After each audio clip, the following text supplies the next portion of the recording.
91 মধ্যে আর ঘর বাইরে খড়ে গেলি আর পাই তো ইয়ান দৌড়ে 91 দৌড়ে আর ঘূর্ণিঝড় আয়ের হলে আতঙ্ক হয়ে যাই খড়ে যাই খড় তখন মানুষজন বাগি হই ঘর বাগি হই কে ঘর সাল ঘুরি বাগি হই কে গাছ বাস গড় ধরিবা লি বাগি হই এই লিবাই একটু আমার দোলা পর্যন্ত গিয়ে বাগের শুধু বিড়াও ফাইলান্ডে বিড়াও এবু সুজনে মেরে গেল। আমার নাম আব্দুর রশিদ, পিতা ফজল করিম, সাঙ্গুমাতলি, পশ্চিমগুমাতলি সরফারা। আমার বয়স প্রায় 93-94। জলের শ্বাসে যখন জল ঢুকিব এখানে তাহলে মানুষের ঘর বাড়ি সব নষ্ট হয়ে যাবে। জোর আগইতে বাতাস শুরু হই কাকা কাকা 91 সব তো ওইতে যেতে বেলগুলি আর তো বাতাস খাইতি বাত আছে সময় বৃষ্টি আইয়ে প্রথম বাত কমে যাগই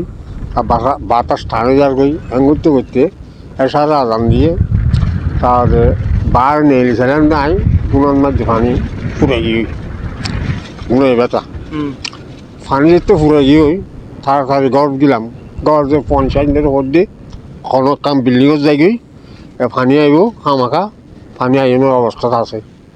বহুত বেশি হয়েছে আর তো 4 ছেলে 4 মেয়ে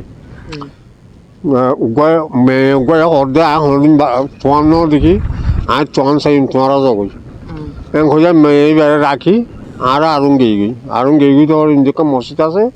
মসজিদের ডাকে আমার একটা বিয়ে ঘর আছে মেয়ে পদি তাই আমি তার বিল্ডিংত গিয়ে গই পঞ্চায়েত আরও নেই আবার আসছি আমি আবার ঘর চাইরে যে অজি অবস্থা খারাপ তুই চাইলে লাভ নহব ঘর বাড়ি নতাইব পানি আই দিয়েছে বাইরে কিছু নতাইব ধ্বংস হয়ে যাবি চল জম্বই তুই দল লই যাইতে রাত 10টা হয়েছে পানি আইয়ে ঘর বাড়ি আর ইঞ্জিন আসছিল এর মুঠলে টোটাল একাঙ্কন আছিল এখন তো বিল্ডিং হয়ে দে ইয়া বিল্ডিং আছিল গাছের ঘর বাঁশের ঘর এইরকম আসছিল তো 2টার পরে কক্সবাজার মোবাইলত যাই কক্সবাজার গাঁর বউ আছে উত্তর বউ এবার মোবাইল দিয়ে এর অবস্থা কেন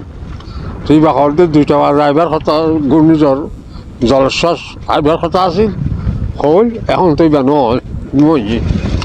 তো হলি বা কম বেমার লাগে 91 সাইক্লোনের মতো সাইক্লোন হলেও আমাদের কোনো বড় ধরনের আঘাত করতে পারবে না। দিন থাকতে রাত্রে শুরু হওয়ার আগে দিন থাকতে সাইক্লোন সেন্টারে আশ্রয় নেওয়ার জন্য বলতেছে। আমরাও পানি উন্নয়ন বোর্ডের যে সদস্যগুলো আছি এদেরকে বলছি সাইক্লোন সেন্টারে নিরাপদ স্থানে চলে যাওয়ার জন্য আমরা সবাইকে বলছি। সামান্য বৃষ্টি হলে কাদা যুক্ত না আমাদের যে মুরব্বীগুলো আছে ছোটো ছোটো বাচ্চাগুলো হাঁটতে পারে সামান্য 40-50 বছরে যারা উঠে গেছে এরা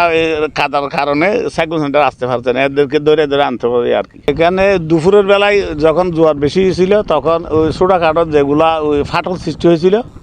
ওইখান থেকে সামান্য কিছু পানি ছুটছিল, ওইগুলো আমাদের সুইচ গেটের লোকজন আছে এদের দিয়ে এরা ঠিক করছি, ঠিক করার পরে পানি ঢুকে নেই।